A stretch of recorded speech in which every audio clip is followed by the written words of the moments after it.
Welcome back viewers. शुरू करते हैं आज के वीडियो को। आज के वीडियो का पहला प्रश्न है, फलों को कृत्रिम तरीके से पकाने वाली गैस है। ऑप्शंस हैं ether, ammonia, acetylene, ethylene. Right option है ऑप्शन सी, एसिटिलीन।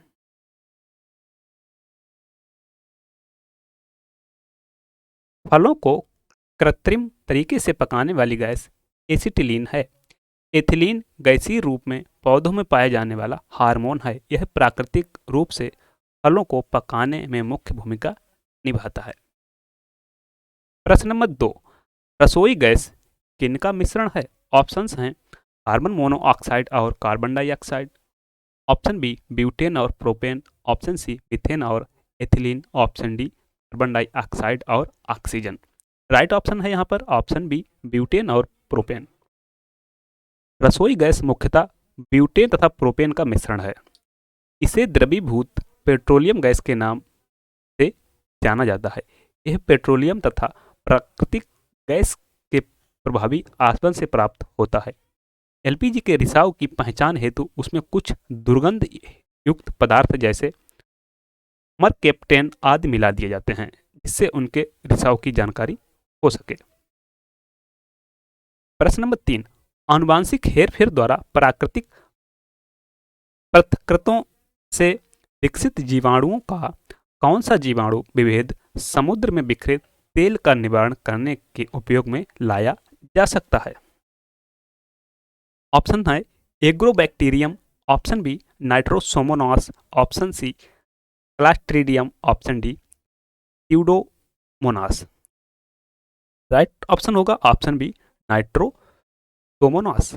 ऑप्शन बी, नाइट्रोसोमोनास नामक जीवाणु विभेद को समुद्र में बिखरे तेल का निवारण करने के लिए उपयोग में लाया जाता है। इनका विकास आनुवांशिक हेरफेर द्वारा प्राकृतिक पृथक्कृता से किया गया है। प्रश्न नंबर 4, नीले हरे शैवाल की कुछ जातियों की कौन सी विशेषता उन्हें जैविक खाद के रूप में वर्धित करने में सहायक है?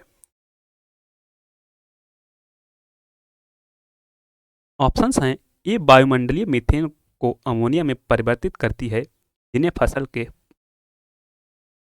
पौधे आसानी से ग्रहण कर सकते हैं। ऑप्शन बी, ये फसल के पौधे को ऐसे एंजाइम पैदा करने के लिए प्रेरित करती है जो वायुमंडलीय नाइट्रोजन को नाइट्रेटों में परिवर्तित करने में सहायक होते हैं। ऑप्शन सी, उनमें ऐसी क्रियाविधि होती है जो वायुमंडलीय नाइट्रोजन को ऐसे नए रूप में परिवर्तित कर देती है जिसे फसल के पौधे आसानी से ग्रहण कर सकते हैं।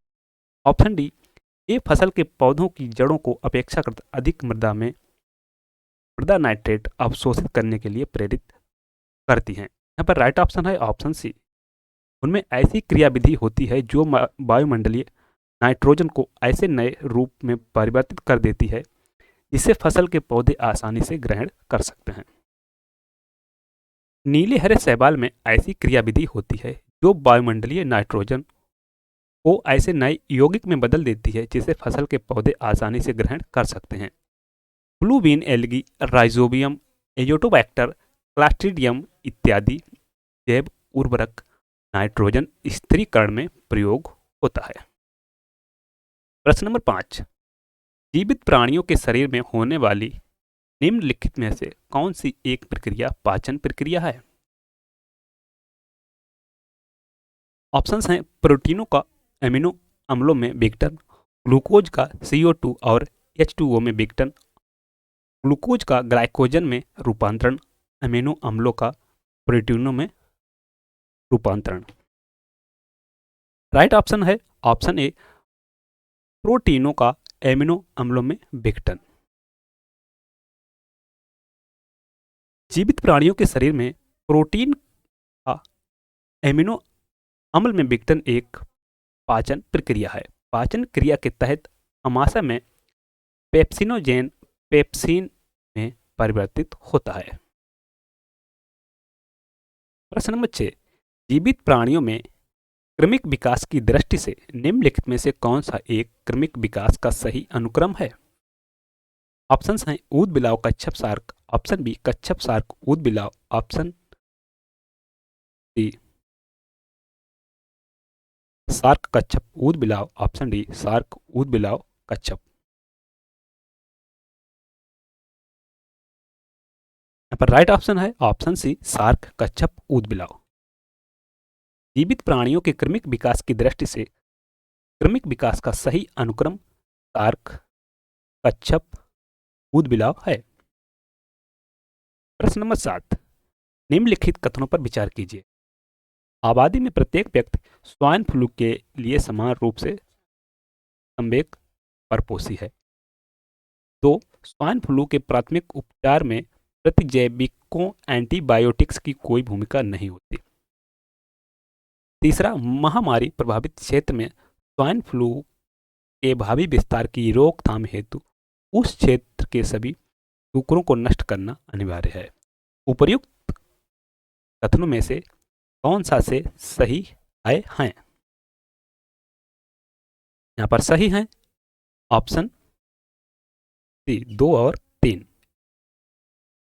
स्वाइन फ्लू के प्राथमिक उपचार में प्रतिजैविकों एंटीबायोटिक्स की कोई भूमिका नहीं होती। महामारी प्रभावित क्षेत्र में स्वाइन फ्लू के भावी विस्तार की रोकथाम हेतु इस क्षेत्र के सभी सूकरों को नष्ट करना अनिवार्य है। प्रश्न नंबर 8, मानव प्रतिरक्षाहीनता विषाणु ह्यूमन इम्यूनोडिफिशियेंसी वायरस के संचारण के संदर्भ में निम्नलिखित में से कौन सा एक कथन सही नहीं है?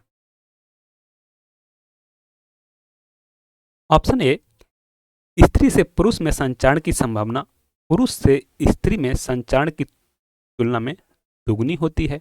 बी, यदि व्यक्ति किसी अन्य यौन संचारित रोग से पीड़ित है तो संचारण की संभावना बढ़ जाती है। ऑप्शन सी, संक्रमण पीड़ित मां अपने शिशु को गर्भावस्था के दौरान प्रसूति के समय तथा स्तनपान से संक्रमण संचारित कर सकती है। ऑप्शन डी, दूसरी सुई लगाने की तुलना में संक्रमित रक्त चढ़ाए जाने पर संक्रमण का जोखिम कहीं अधिक होता है। यहां पर सही नहीं है पूछा है, वह है ऑप्शन ए। उपरोक्त कथन ए गलत है क्योंकि स्त्री से पुरुष में मानव प्रतिरक्षाहीनता विषाणु के संचारण की संभावना पुरुष से स्त्री में संचारण की तुलना में आधी होती है। यूरोपियन स्टडी संघ की रिपोर्ट के अनुसार 12% पुरुष पार्टनर एवं 20% स्त्री पार्टनर HIV से संचरित हैं। प्रश्न नंबर 9, निम्नलिखित सिल्वर लवणों में से इसको कृत्रिम वर्षा उत्पन्न करने के लिए प्रयुक्त किया जाता है। ऑप्शन है silver chloride, silver bromide, silver nitrate, silver iodide. यहाँ पर राइट ऑप्शन है ऑप्शन डी सिल्वर आयोडाइड। कृत्रिम वर्षा उत्पन्न करने के लिए मुख्यतः सिल्वर आयोडाइड या ठोस कार्बन डाइऑक्साइड का प्रयोग करते हैं। ये बादलों के संघनन में सहायक होते हैं। प्रश्न नंबर 10, खनिज मिनरल क्या है?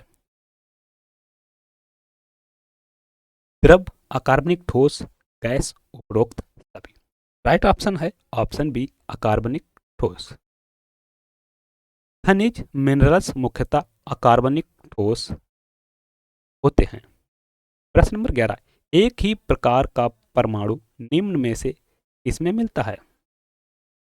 ऑप्शन ए खनिज यौगिक, ऑप्शन बी खनिज मिश्रण, ऑप्शन सी प्राकृतिक तत्व, ऑप्शन डी उपरोक्त में से कोई नहीं। यहाँ पर सही ऑप्शन है ऑप्शन सी। प्राकृतिक तत्व में एक ही प्रकार के परमाणु मिलते हैं। प्रश्न नंबर 12, खाने का नमक NaCl किससे बनता है? ऑप्शंस हैं कमजोर अम्ल और कमजोर क्षार से, ऑप्शन बी मजबूत अम्ल और मजबूत क्षार से, ऑप्शन सी मजबूत अम्ल और मजबूत क्षार से, ऑप्शन डी मजबूत अम्ल और कमजोर क्षार से। यहाँ पर सही ऑप्शन है ऑप्शन बी। देखते हैं इसकी व्याख्या को। खाने का नमक का निर्माण मजबूत अम्ल और मजबूत क्षार की परस्पर क्रिया से होता है। प्रश्न नंबर 13, प्रयोगशाला में पहला जीव रसायन की कृत्रिम रचना क्या है? ऑप्शंस हैं साइट्रिक अम्ल, ऑक्जेलिक अम्ल, यूरिया, फास्फोरिक अम्ल। राइट ऑप्शन है ऑप्शन सी यूरिया। प्रयोगशाला में पहला जीव रसायन की कृत्रिम रचना यूरिया है। प्रश्न नंबर 14, निम्न में से कौन सा ऑर्गेनिक अम्ल है? ऑप्शंस हैं साइट्रिक अम्ल, सल्फ्यूरिक अम्ल, नाइट्रिक अम्ल, फास्फोरिक अम्ल। यहाँ पर सही ऑप्शन है ऑप्शन ए साइट्रिक अम्ल। साइट्रिक अम्ल ऑर्गेनिक अम्ल है। प्रश्न नंबर 15, पेट्रोल में होता है कार्बन प्राणवायु, नत्रजन प्राणवायु, उदजन प्राणवायु, कार्बन उदजन। राइट ऑप्शन होगा कार्बन उदजन। पेट्रोल में कार्बन उदजन होता है। प्रश्न नंबर 16, बुलेट प्रूफ जैकेट के निर्माण में किस बहुलक पदार्थ का प्रयोग होता है? ऑप्शंस हैं nylon, Kevlar, rayon, Dacron. Right option is option B Kevlar. Bullet proof jacket के निर्माण में केवलर नामक बहुलक पदार्थ का प्रयोग होता है। बुलेट प्रूफ जैकेट पॉलीकार्बोनेट्स के भी बनाए जाते हैं। सेशन को लाइक करते चलें, शेयर करें और चैनल को सब्सक्राइब नहीं किया है तो सब्सक्राइब कर लें। अगला प्रश्न है निम्न में से किस उद्योग में अभ्रक निम्न में से किस उद्योग में अभ्रक कच्चे माल के रूप में प्रयुक्त होता है? ऑप्शंस हैं लोहा और इस्पात उद्योग में, खिलौने उद्योग में, ग्लास और कुम्हारी उद्योग में। ऑप्शन डी है विद्युत उद्योग में। राइट ऑप्शन होगा विद्युत उद्योग में। अभ्रक की पैराविद्युत शक्ति तथा रासायनिक स्थिरता अधिक होती है अतः इसे कैपेसिटर तथा अधिक वोल्टेज के विद्युत उपकरणों के लिए इंसुलेटर के निर्माण में प्रयोग किया जाता है। प्रश्न नंबर 18, निम्नलिखित यौगिकों